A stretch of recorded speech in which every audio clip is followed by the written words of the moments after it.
Hello, everyone, and welcome to the Bee Shifter podcast. You've got John Vance here. Today is December 16th. We are a week away from all the holiday festivities of Christmas. And this time of year, we tend to get more carbon monoxide and gas-related emergencies. And on the last podcast, or a couple podcasts ago, we've been covering this, talking about our SOG, how we would respond as blue card departments to carbon monoxide incidents. And then boom, an incident comes up where I think it's a really good lesson for all of us with some incident audio on a carbon monoxide incident that escalated with an actual rescue and clearing a building of multiple occupants. So we'll get into that. Today on the podcast, we have John Eadicicco. John's full-time job is a fire captain at the Loveland-Symmes Fire Department outside Cincinnati, Ohio. He works part-time as an assistant chief at the Lockland Fire Department, again outside Cincinnati, Ohio. And also joining us today is Blue Card Program Manager Josh Blum. Welcome to the podcast. We are glad you are here today. It's right before the holidays, guys. How are you doing? Y'all set for Christmas and everything else that comes along with what we've got coming up in the next week or so? Very, very busy out here. Yeah. I know personally my department, my hometown department here that I'm on, we have been rocking and rolling. I was gone for a couple of weeks teaching and missed 2 structure fires and got a duty chief shift tonight. So I'm looking forward to probably some holiday oriented runs, which is kind of what we're talking about today. How about you, Josh? How you doing? All good. Yeah. Adult kids are coming home for a week. That's good. I'm going to hang out with them. And then we've been working on pushing out and going back and forth on a bunch of stuff we're going to push out after the first of the year, some new curriculum stuff and some CE modules and ARF module and so on. So yeah, we got our last trainer going on and then we jump right back into it the 6th of January. So yeah, looking forward to 2025. Busy times.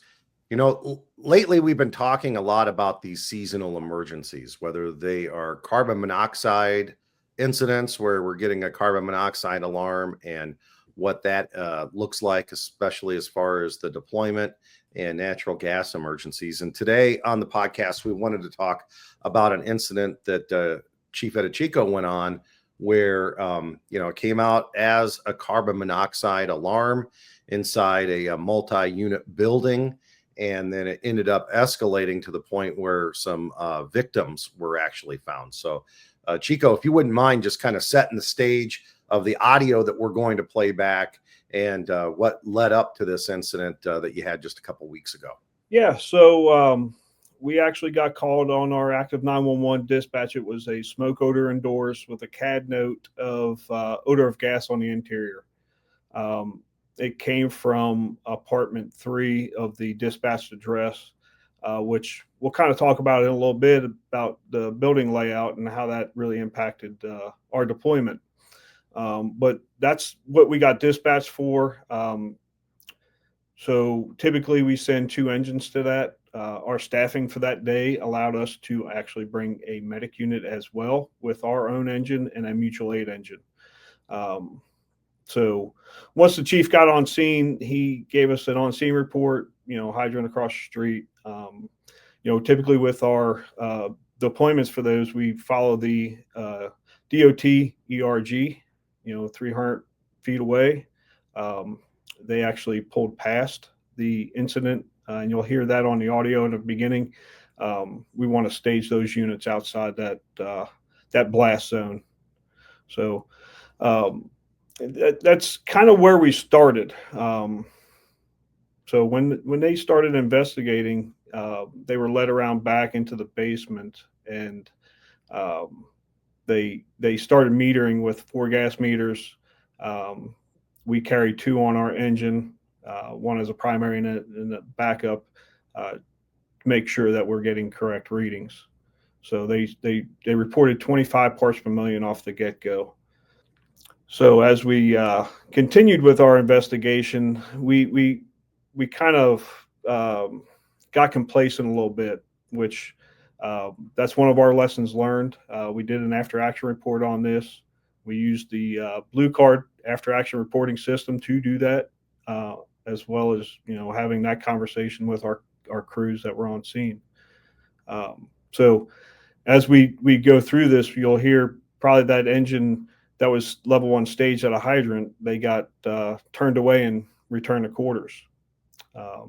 Once we started clearing the building, the medic unit dressed out and actually got a third gas monitor from my vehicle to assist with clearing the building. They went to another apartment on the second floor and found 96 parts per million, and the call was to evacuate the structure. So from there, we wanted our guys to mask up, get proper PPE on, and protect them as much as possible. And almost immediately after, there was a call for a victim on the second floor, which put us behind the 8 ball a little bit, because we now had both our medic unit and engine company working, and no on decks reserved there to help clear the rest of the structure. And eventually they ended up getting 499 parts per million, which that's where our meters top out at. So once they get to that level, it doesn't matter. It doesn't go any higher. It says it's dangerous. We need to get all life out. So they removed the victim, and we had to get those EMTs and paramedics back available to the medic unit to transport and treat that patient, which we were very lucky again to have that availability of them on scene. Typically, our deployment, we wouldn't have that. We would just have all of our personnel on the engine company, but that day we got lucky. So we also pulled out a little Chihuahua. We had a cadet on scene that was giving that oxygen, and we called the dog warden for that, to take care of that pet. Good news is that victim was rescued, transported to the hospital immediately.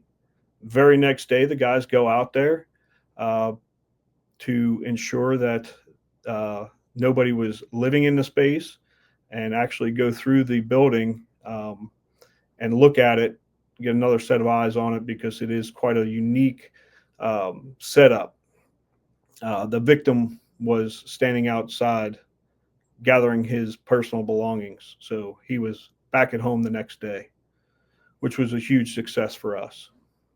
And you guys had some experience with this building before, with CO incidents, and maybe some of the hardware and what they had to heat the building maybe wasn't properly vented, or they had some issues with that at some point. And also they had some illegal units in the building as well that you guys found, right? Correct. The building itself, if you look at it from the Alpha side, it looked like a typical two family, one address on the right, one address on the left, and it then was modified into 3 separate units. With some really weird and unique entrance areas. So the first floor you enter on the Alpha side. The second floor for the Bravo side you entered. The Bravo side you entered in on the Bravo side. Go up to the second floor.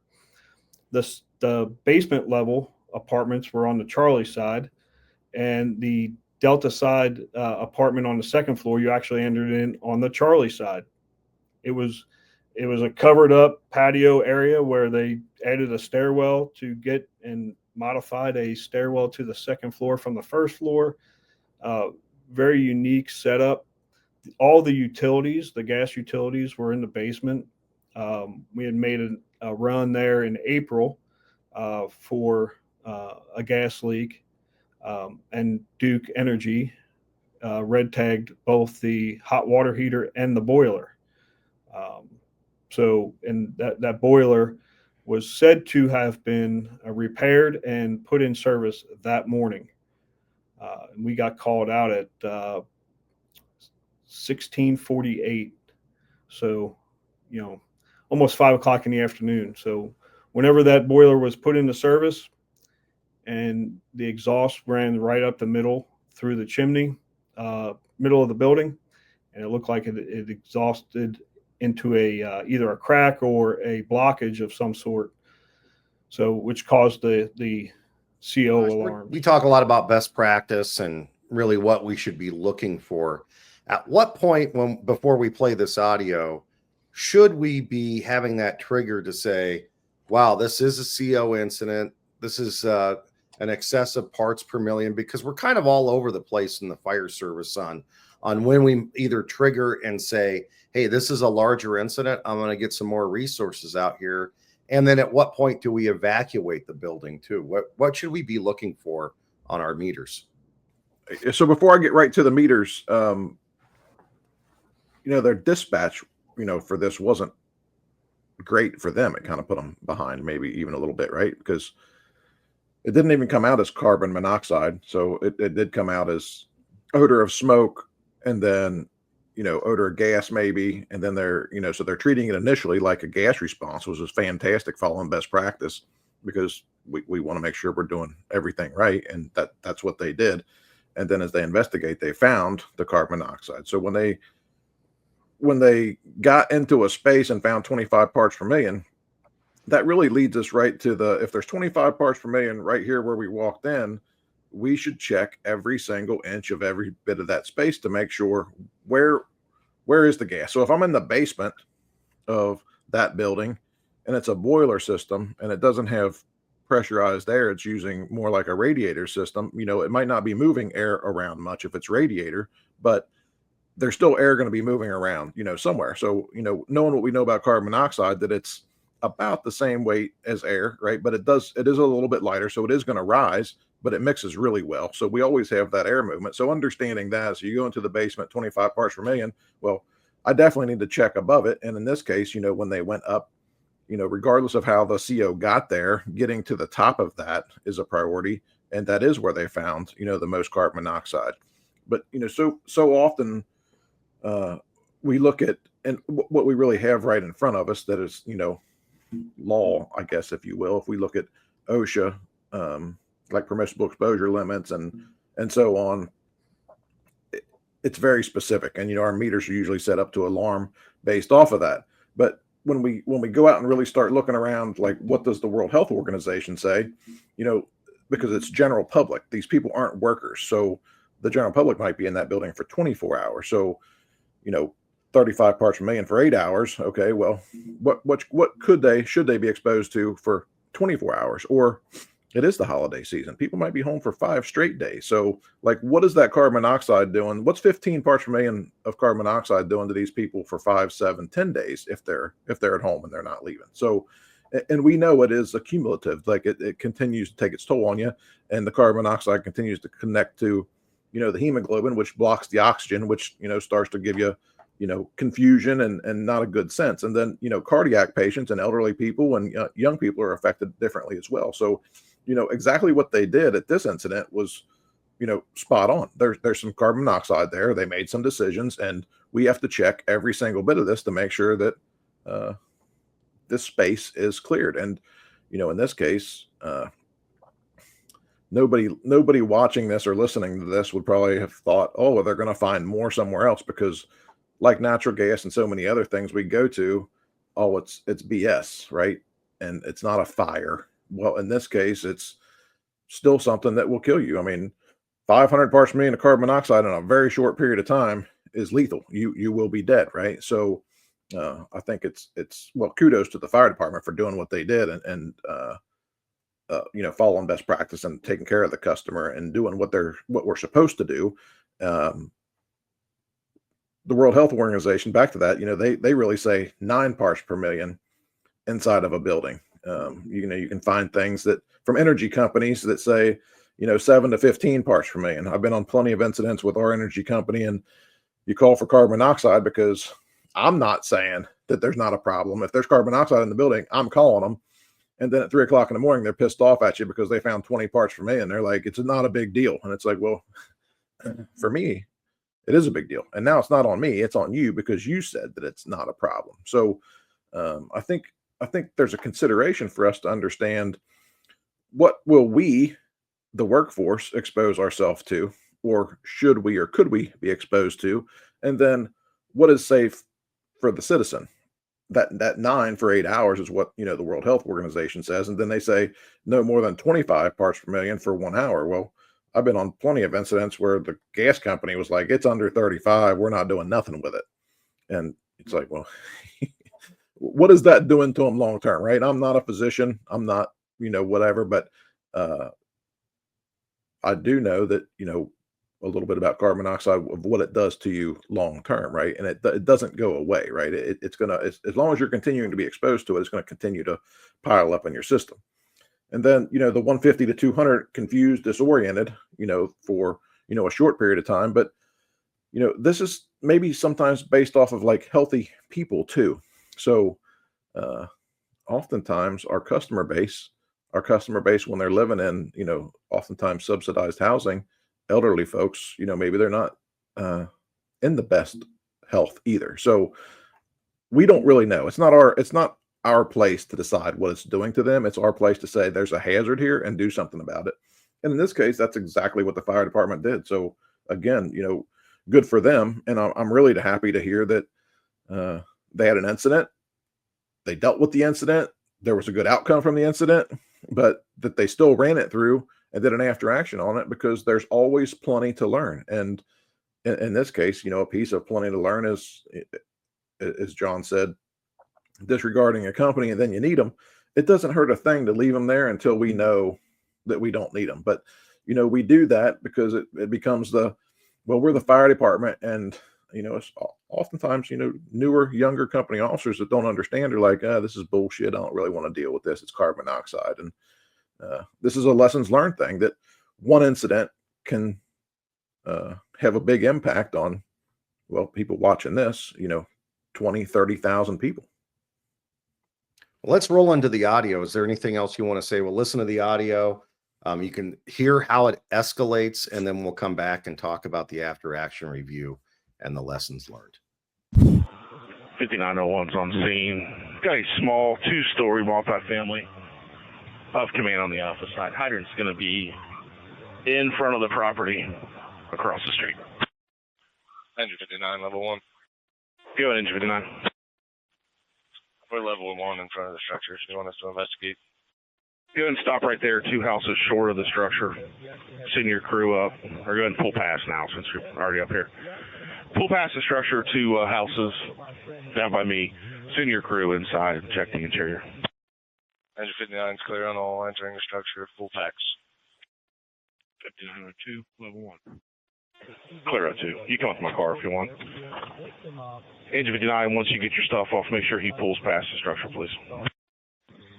Engine 83 is level 1. We got the 4-inch hydrant on Patterson. Command and Medic 59, why don't you guys shut the street off so these cars can stop coming around. Command and Medic 59. Go ahead. Were you clear to park your medic across the street so the cars stop coming now?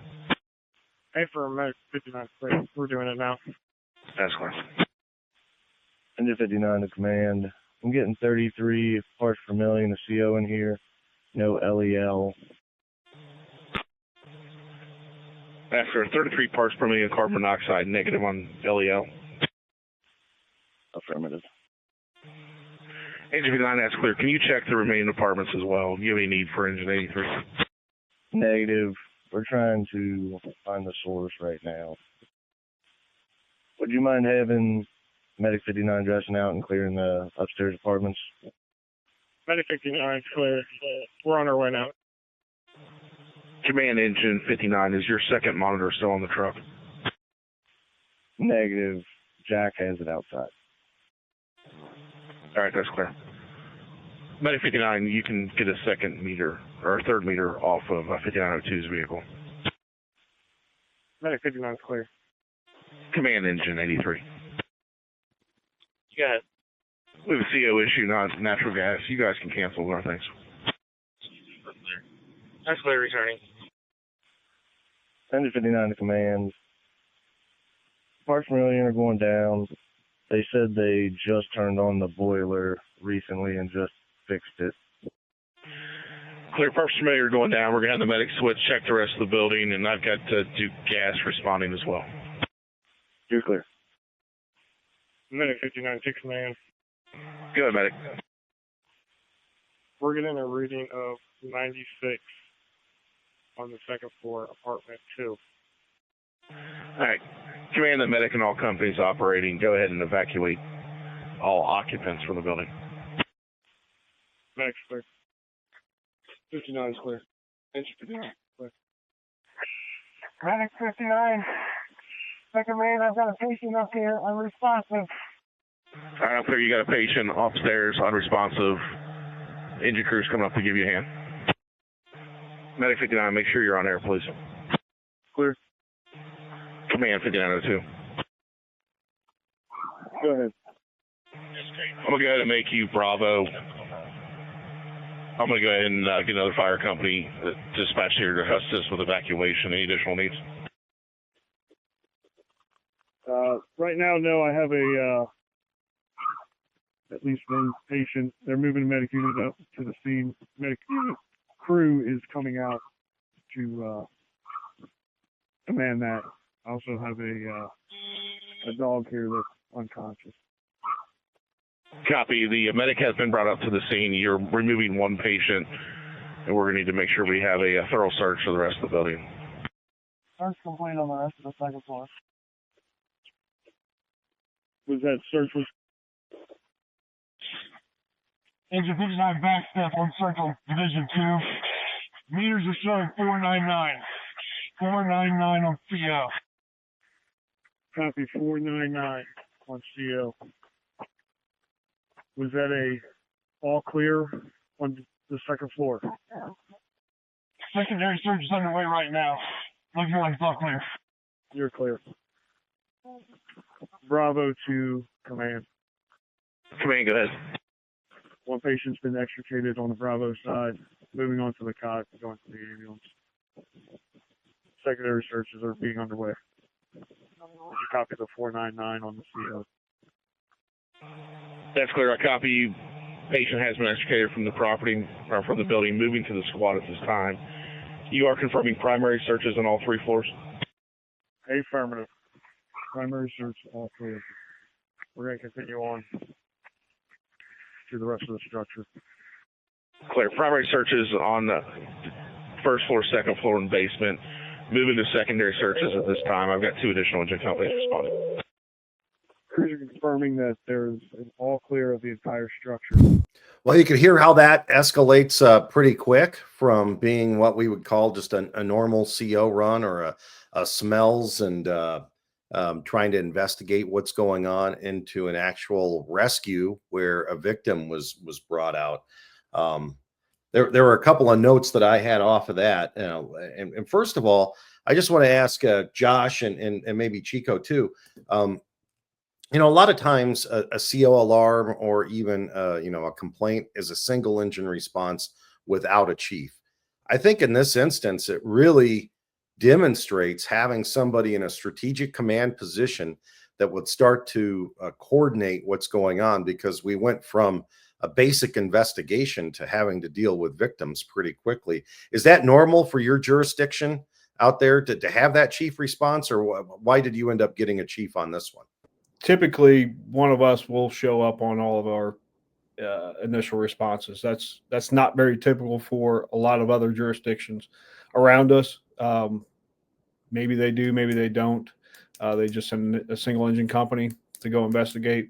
I know for the 2 departments I work for, we do send a command officer to those, but it's really jurisdictional, where that chief officer comes from, if they do or not. Do you agree, Josh? Yeah, I mean, I think it's a jurisdiction to jurisdiction, and I think the key thing with deployment is, getting called to an alarm versus we get there and we realize that the alarm actually went off for a reason, and then upgrading the incident, right? So, in this case, they had a front end response, and then it seemed like, okay, 25 parts per million, we're probably going to handle this. And, the fire chief in that town's been around for a long time and been to tons of incidents, and in this case made a sound decision. And then it was like, oh, it did escalate, right? So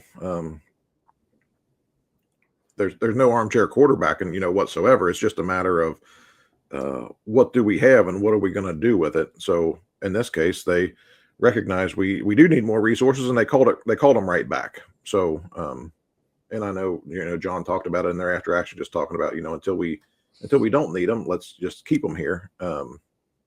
And there's so many organizations, as we talked about, I think in the original CEO and Natural Gas podcast, that John, I think you mentioned there's some that are sending one person in a staff car in their regular clothes, and it's like, well, if that's 2:00 in the morning, what does that look like when they get there? And we're here to provide service to the community, and when the bell rings, we should be doing all we can to provide that service to the community. So in this case, them having an engine and a medic, and then calling for additional companies, it's exactly what we do. And I don't know if that would have or would have not happened if the strategic IC wasn't there, because that initial company officer was going to become very overwhelmed with getting an all clear of the space, making decisions, doing patient care. You also got a dog. Well, you got one patient out. We're doing all we can for them. Do I have enough resources to continue to get an all clear? Because in this case, multi-unit, was the all clear complete yet when they pulled the first person out? And, I think the answer was no. But the takeaway from all of this is that, we can all do better, and really evaluating the critical factors so that we can develop a sound incident action plan, and then understanding that those variable critical factors change. And in this case, 25 parts per million becomes 95 parts per million, becomes 499 parts per million, with a victim, with a dog, still don't have an all clear. So we want people to learn from everyone else's experiences, which really comes back to, John's organization doing this after action, right? So they did that internally, but it spread all over this region in the county of this event happened, and you can learn from it, right? There's lessons to be learned. It's not a 1,500 square foot single family home; it's a multifamily, right? Or the same incident happens at one of the 4-story apartment buildings with a center hallway, and there's 100 apartments. So a carbon monoxide alarm there looks much different. I shouldn't say the alarm. If you find carbon monoxide, it looks much different than it does at a single family home or this 3 or 4 unit home or whatever, right? So we have to always be using, I'll just go back to the system, and really the focus of the system, the 8 functions of command, and evaluating fixed and variable factors. And then the variable factors is what we can actually do something about. So knowing what we're at, the fixed factors of the building, and, kind of the layout a little bit, and that it is a multifamily, and then, the variable on the carbon monoxide levels, and then the patient is a huge deal, right? I mean, that's why we exist, to provide service to the community. So, and we all know that they pull out the dog too. And, that's a huge deal. I mean, people's pets are part of their family, right? So, I'm, again, kudos to the fire department for doing what they did, and then, taking a look at themselves and saying, everything worked out, but we can still do better. John, what were some of the things that you guys identified then? There's a brand new module. We've been talking about it a lot this month on Blue Card. It's available for Blue Card instructors, and it's our after action review where you plug in the radio traffic and other documentation of the incident, and it helps you grade the incident using that. And then your discussion with the crews, John, what did you guys identify with your after action review? Yeah. So first and foremost was CO runs need to be run just like Josh said, with all the critical fireground factors, and managed the same way we run everything else. Check all the spaces. That was a huge deal for us. Making sure that every space of that building was touched, looking for those victims. The way the construction was a hindrance to us. I got a couple of looks when I asked the question, do you know, are we sure that we have all the spaces checked? And a very seasoned captain looked at me like, man, I just don't know. We need to go back in there and do another round. Go do it. We talked about the building construction already and how that impacted. That was another critical fireground factor for us of, these have illegal basement units, efficiencies, and, being occupied when they really shouldn't have. The modifications to that building from a 2-family to now a 6-family, that was a huge lesson learned for us. When we have residential inspections, we should be also pre-planning those, getting them into a document that everybody can see. That was another big lesson learned. We've made now a couple of runs into that structure, and it's unique, very, very unique. Had there been a fire where there's smoke and trying to get to the second floor of that apartment building, and it's on the Charlie side, nobody would have guessed that it was on the Charlie side, hidden underneath and kind of an awning, if you will, or a porch roof. And then we talked about the releasing of companies. I needed companies when I was put into the tactical position. My guys were working. They were working on removing a victim, but the rest of the structure was not being ventilated. It was not being searched. I just didn't have the manpower to get all those things done. And I had a bunch of needs, but nothing that could be done at that point because those guys had hands-on victims. One of the positives was our staffing level that day. It was fantastic for us to have 7 people on duty that day, to where I could get that medic unit just moved up the street a little bit, get the cot out and ready for that victim. When he was removed, the cot was right next to me, and they plopped him on the cot and transported him rather rapidly. So one big negative for me that I took was I was sitting in the command vehicle in the beginning of this. And then as that victim got called out, I was deployed to the Bravo side. I didn't dress out. Our model, I should have been in full PPE with an SCBA, being inside that warm zone. Due to the escalating factors of all this happening, I didn't do that. And I recognize that. Is that good or bad? I'm taking ownership of that, but should have done, better. And then the last one that we provided great patient care, got him to the hospital. Had we not done everything right, that victim would have been dead in all rights. So we got him alive, and he's back at home the next day. Well, that's really good work there. I think a couple of the lessons that I learned off of this, I'll read the notes every time a carbon monoxide incident comes out. And with my jurisdictions, it's kind of pick and choose whether the chief goes or not. But having that chief there to not only make sure that apparatus was properly placed, that there was an area, 300 feet away, that traffic was being shut down, apparatus was being positioned appropriately. At one point, I think when they hit 96 parts per million, well, before that, he actually wanted to make sure everyone had their PPE on when they started picking it up on their meters. So he was confirming that people were on air. Then finally, when we hit 96 parts per million, he ordered an evacuation of the entire building. So being able to have a command officer there in charge strategically to coordinate all that stuff, I think made for a much smoother incident. I'm just thinking about my jurisdiction. That would have been a single company response without a chief. And we really would have put a lot on that company officer if they were going to be in charge of making all those calls that the chief made there. So that just an excellent job, good lessons learned. and an overall, I think, good education for this time of year, because we get more and more of these incidents as it's colder out, and improperly functioning heating devices and buildings being closed up.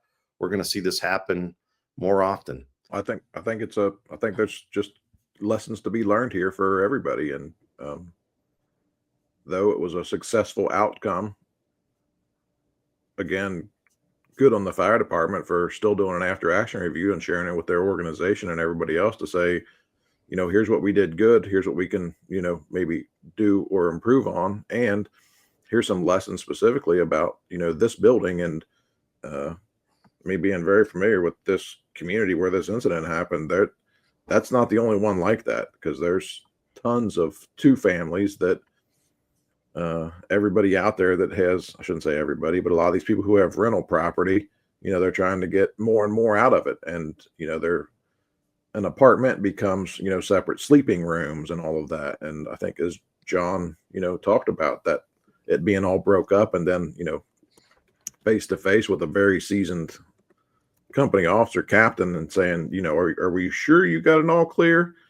I think that's a whole nother lesson learned, that if you, as John's kind of said, if you do go to a fire there, it's going to look totally different. So, like, how comfortable do we really feel that we got an all clear of that space, when we have this in our mind of, we know how those two family buildings are laid out that are, side by side, but that's not how it's laid out anymore. So, I mean, lots of lessons learned. Like we talked about, 'tis the season, right? CO and natural gas emergencies, and we need to do what we need to do, provide service to the customer, and this is an excellent example, I think, of customer service. The only thing I'll add is, complacency will kill us, right? Just, we have to be on top of our game all the time, right?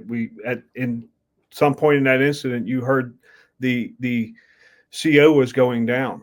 Well, I didn't even mention that the oxygen level was 20.8, which our meters read 20.9. So there's a 0.1 variance, which is oxygen is being displaced by something, that's 1,000 parts per million of something else in the atmosphere that we need to really kind of consider what's going on. I told you my meters stop at 499. That's where they top out. Well, my oxygen dropped. So what does that mean for your meters? I know we grab them out every year, and we do a training for those meters. They're calibrated every month, all that stuff. So we try and stay on top of our game on that, which, this is the season for that. Like Josh said, we've got to be on top of our game all the time. But you guys want to stick around for a timeless tactical truth? Well, sure. All right, let's do it.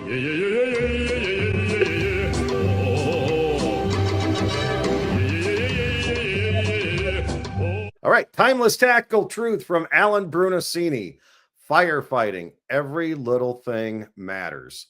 And I think that's appropriate for the one that we had today, where you look at the details of these calls, and oftentimes we file it under it's a routine emergency, or this is, it's a single engine response. What's the big deal?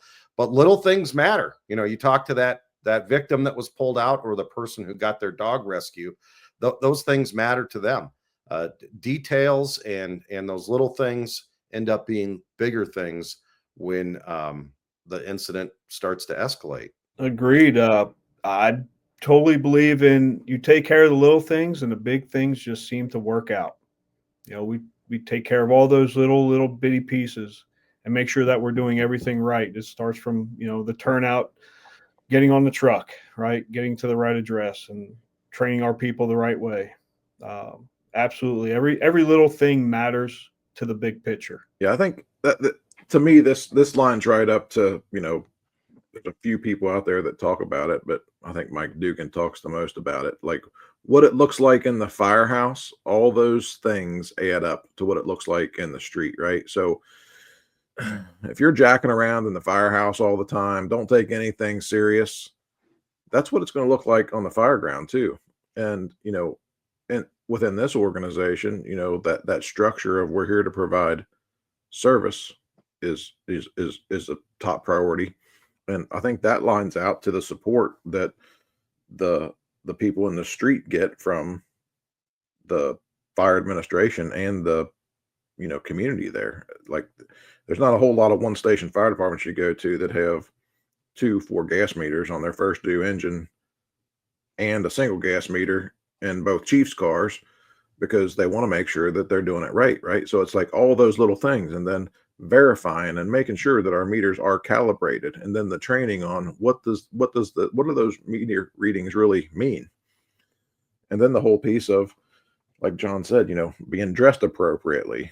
What does our communication sound like? So, in this case, on this instance, the little things, if that would have come out as priority traffic, it would have been like, oh, wow, that was absolutely fantastic, right? But it came out. And did anybody think that they were going to go up there and find somebody unconscious? Absolutely not, right? So it's like you're caught off guard. So it just comes back to, all the little things add up. So, from communications to evaluating factors. I always talk about when you see the company going down the street with no seatbelt, no headsets on, and doing dumb shit, expect them to do dumb shit on the fire ground too, right? So it's every little piece. When we have big successes, it's usually because we nailed all of the basics. So that's kind of my little takeaway on that timeless tactical truth piece. Thanks so much for being here today. Chief Eadicicco, thanks for sharing your audio from Lockland, and you guys did a great job on this. Always lessons to be learned, so we appreciate you passing that along, and hopefully you guys have a great Christmas and a happy holiday. And we're going to have a special Bee Shifter podcast, a shortened one with, I'll just say it, the most interesting IC in the world's coming back for a Christmas tale on Christmas week. So if you want to come back and have a little fun with us next week, we'll be doing that right here. And we want to make sure that all of you Bee Shifters out there have a great and happy holiday. Guys, take care. Thanks for being here today. Merry Christmas, everybody. Happy holidays. Happy holidays.